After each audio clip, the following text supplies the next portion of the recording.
नमस्ते, सलाम और जूले। स्वागत है आपका चीन का जवाब इस श्रृंखला के दूसरे भाग में।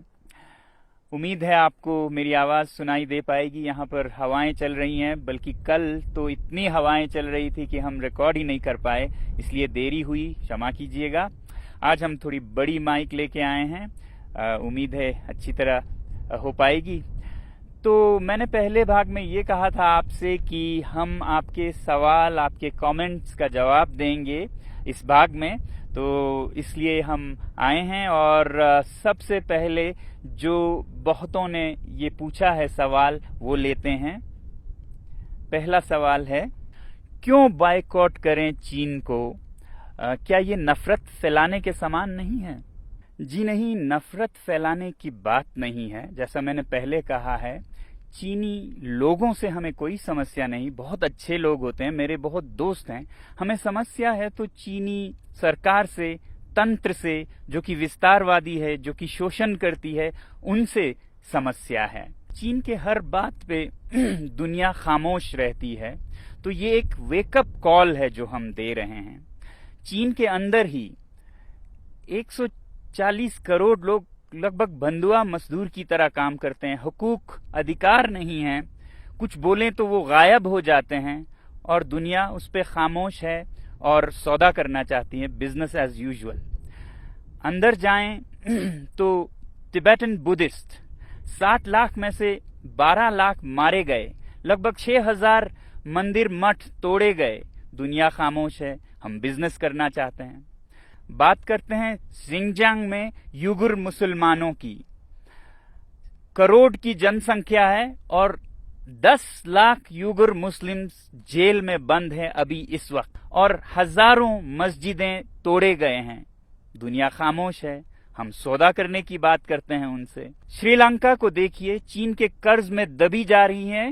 ये जो पोर्ट है हम्बनतोता का, वो तो बिक गया है चीन को, उसके कब्जे में है।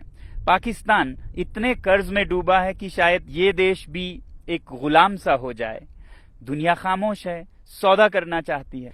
ये तो दुनिया की बात हुई। मेरे लिए सबसे बड़ी बात है मेरे दरवाजे पे क्या हो रहा है। लद्दाख की धरती में चीन 1962 से, जहां पर की जंग खत्म हुई थी, कितने किलोमीटर अंदर आ चुका है। हमारे यहाँ के चरवाहे अपने चरागाहें खो चुके हैं। कहाँ ले जाएंगे वो अपने भेड़ बकरियों को? दुनिया खामोश है और हम उनको जो मनमर्जी वो करते हैं, धक्का मुक्की करने देते जा रहे हैं। तो क्या हम ये कहें उनसे कि वो बेदर्दी से सर काटे मेरा, और मैं कहूं उनसे, हुजूर आहिस्ता आहिस्ता, जनाब आहिस्ता आहिस्ता? नहीं, अब हमें जवाब देना होगा, और जवाब हमें अपने हाथों में लेके वॉलेट पावर से देना होगा। और ये कोई गलत या बुरी बात भी नहीं है। सैंक्शंस सदा प्रयोग किए जाते हैं जब भी कोई गलत करता है, वो चाहे देश हो।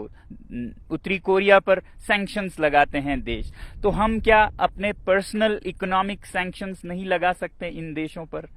और बॉयकॉट करना कोई नई बात भी नहीं है। आपने सुना होगा स्वदेशी movement, boycott movement. Tilak ji के नेतृत्व में 1905 से शुरू हुई थी ब्रिटिश सरकार के खिलाफ बॉयकॉट का, उनके सामान का। तब हम ब्रिटिश सरकार के गुलाम हो चुके थे। अब हमें समझ आनी चाहिए कि prevention is better than cure, तो इसलिए हम अभी से करें। बल्कि मैं तो कहूंगा कि अगर हम कुछ ना करें और देखते रहें तो वो गुनाह है।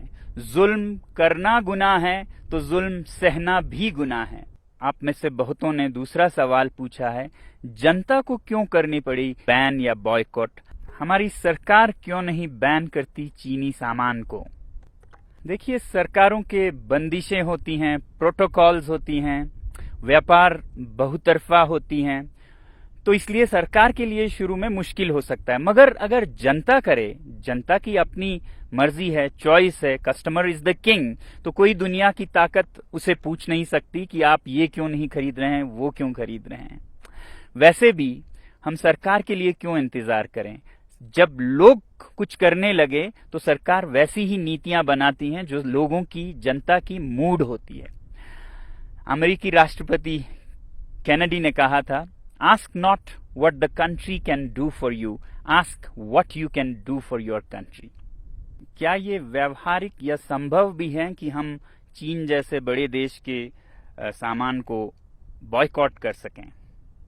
जब कोई देश या कोई तंत्र अत्याचार करे, ज्यादती करे, वो हद से बढ़ जाए, तो मुमकिन क्यों नहीं अगर जनता में जज्बा हो। अरब स्प्रिंग में एक नहीं 5-6 तानाशाह सरकारें गिर गईं महीनों में, और वो शुरू हुआ था एक सब्जी वाले की पुकार से। तो हम क्यों नहीं कर सकते ऐसा काम जो कि हमारे दरवाजे पे इतना अत्याचार और इतनी जोर जबरदस्ती कर रहा है। हमारे पास और कुछ नहीं तो अपना बटुआ तो है ना। कस्टमर इज द किंग, जागो ग्राहक जागो। और एक सवाल है कि हम चीन में बने सामान के बिना कैसे काम चलाएं। न सिर्फ सामान बल्कि सामान के अंदर के कलपुर्जे भी चीनी होते हैं बहुत बार। और विकल्प क्या हैं? दोस्तों, हम चीनी सामान में डूबे जा रहे हैं, कुछ इस तरह की जैसे हमारे हाथ में कुछ है ही नहीं। एक शेर है जिसे मैं आपके सामने रखूंगा इस हालत को दिखाने के लिए। खरीदें कब तलक कोट पतलों पे रहन हम चीन से। पे रहन एक कपड़े का नमूना है। खरीदें कब तलक कोट पतलों पे रहन हम चीन से, अपनी अय्याशी की गर हालत यही कायम रही, आएंगे गुस्साल चीनी और कफन भी चीन से। गुस्साल जो मरने के बाद शरीर को धोने वाले लोग होते हैं, वो भी अब चीन से आने लगेंगे और कफन भी चीन से आने लगेंगे। बहरहाल देखिए, जिंदगी प्योर इकोनॉमिक्स नहीं होती, सब कुछ पैसे में नहीं होता, कुछ उसूल भी होते हैं, अच्छे बुरे का कुछ फर्क इम्तियाज भी होता है। और हमारे तहजीब, हमारे मजहब हमें यही सिखाते हैं कि बुरे या गुनाह या पाप से जुड़े चीजों से दूर रहें।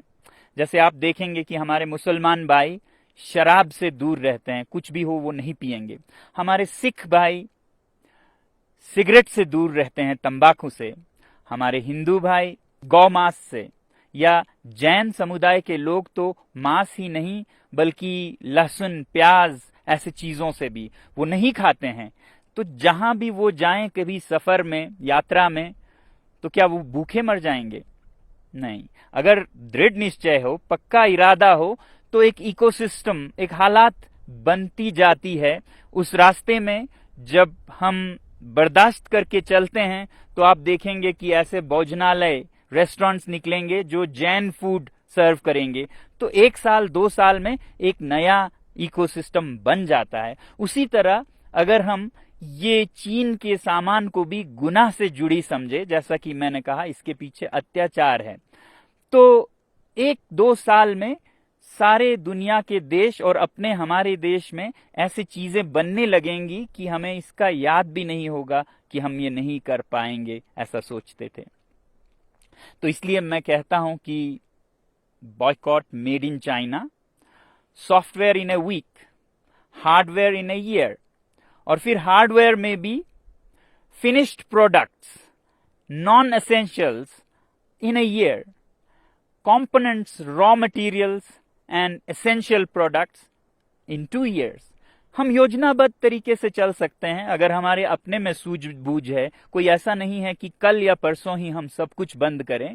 हम ये कहें कि फिनिश प्रोडक्ट्स वाले अभी से हम बंद करेंगे 1 साल के भीतर, जिसमें कंपोनेंट्स जाते हैं जो हमारे भारतीय उद्योग में भी इस्तेमाल होते हैं, वो हम 1-2 साल तक चलाएंगे जब तक कि ऐसे विकल्प न बन पाए। और जहां तक विकल्प या रिप्लेसमेंट्स की बात है इन चीनी सामानों का, तो एक बात जरूरी ये है कि हर चीज की हमें रिप्लेसमेंट्स जरूरत भी नहीं होनी चाहिए।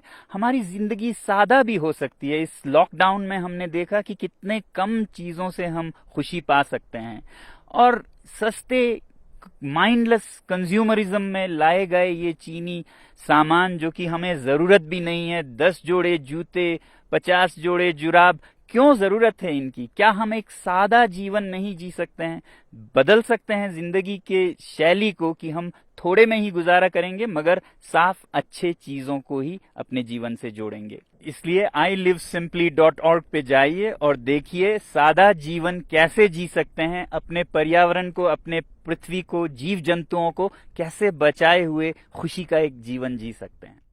आखिरी सवाल जो मैं ले रहा हूं वो है, हम इसे एक राष्ट्रीय आंदोलन कैसे बना सकते हैं, नेशनल मूवमेंट।